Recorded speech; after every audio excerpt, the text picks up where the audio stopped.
What's going on, everyone? Jamie here, and for this week's video I kind of wanted to do something a little different. I just felt like I needed to get out of the apartment. I needed to step away from the computer screens, so I thought, let's go tour the old college campus.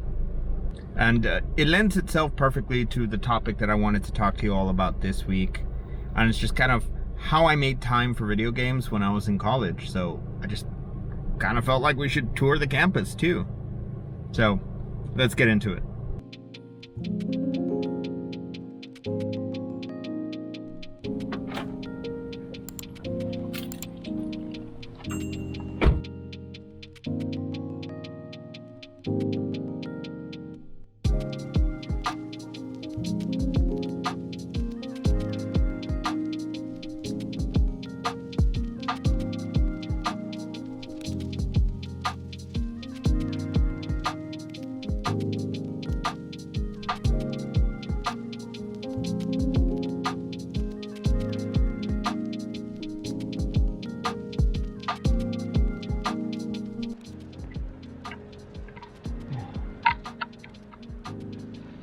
All right,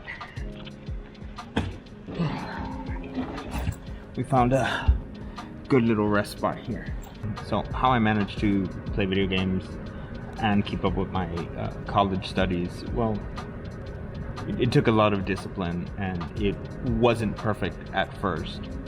I used to spend times just playing video games first, and that was my priority.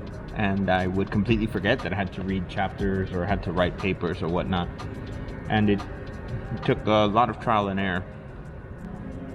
But I ended up finding that perfect balance once I started treating video games as a reward and doing video games last. I kind of started finding that right balance. So that is my first tip of advice for you, is to treat video games as a reward. Make a list of tasks that you need to do. As you're knocking them out, just check them off. And once you're done, then you have time to play video games. So I would end up playing Final Fantasy, logging in Final Fantasy sometimes like at 10 at night, and I would play for about an hour or two. I would try to put myself to bed by like 12 or 1, knowing that I either had class or work in the morning. So I did find time to play, usually towards the end of the day. And I would try not to do anything big like raids or anything, so I would just focus on leveling up or side quests.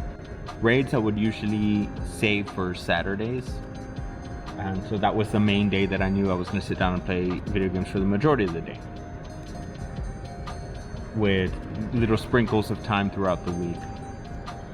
If you really need to, treat video games as a reward. Reward yourself for your hard work. After you've read so many chapters, after you've written so many pages, you're done. Okay, cool. Sit down, block out college for a while, and just enjoy and escape. All right, let's go see what else we can get into.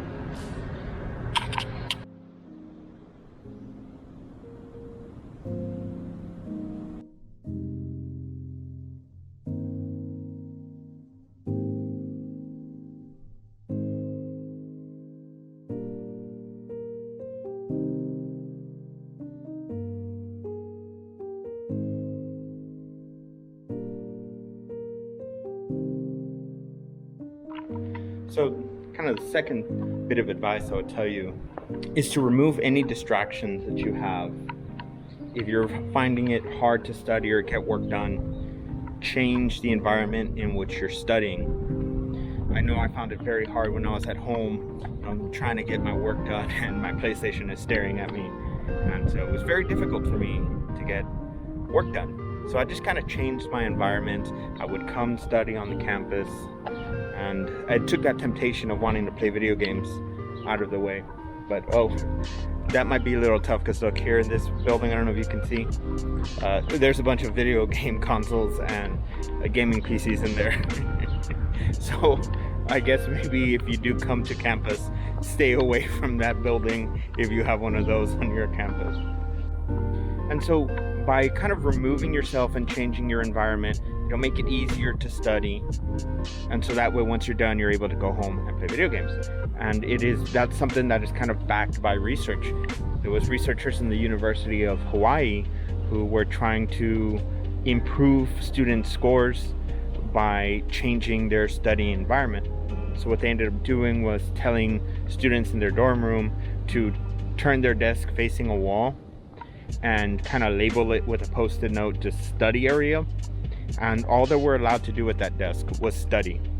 They had to do all other activities somewhere else, and what the researchers found was that student scores ended up improving. And so when I found that out, I was like, you know what, let me try it. So I would actually come right down there to the library, and that's where I would study, and then I would go home and play video games.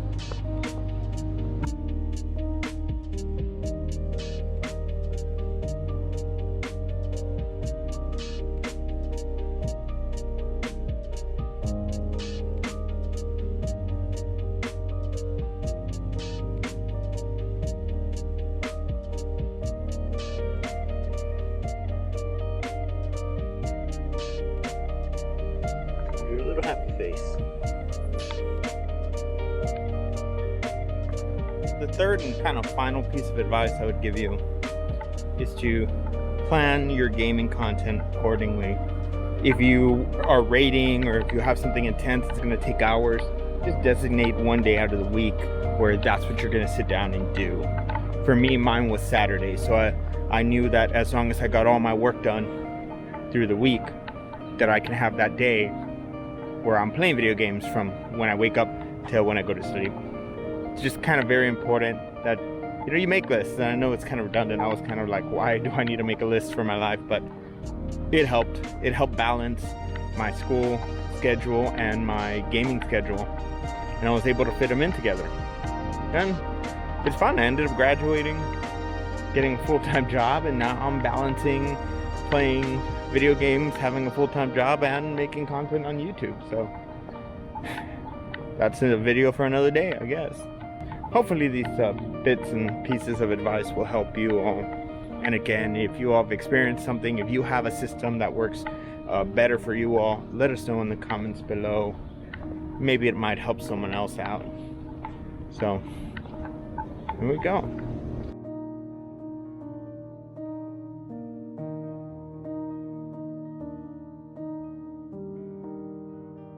There you have it, y'all. It's just 3 things that I found helpful when I was in college. Hopefully they help you out. And like always, thank you all so much for watching. If you haven't done so already, please smash that like button for the YouTube algorithm. It's because of you that this channel has been growing and will continue to get to grow and reach other people who are also interested in MMORPGs. So thank you all so much for watching, and I'll see you all next week.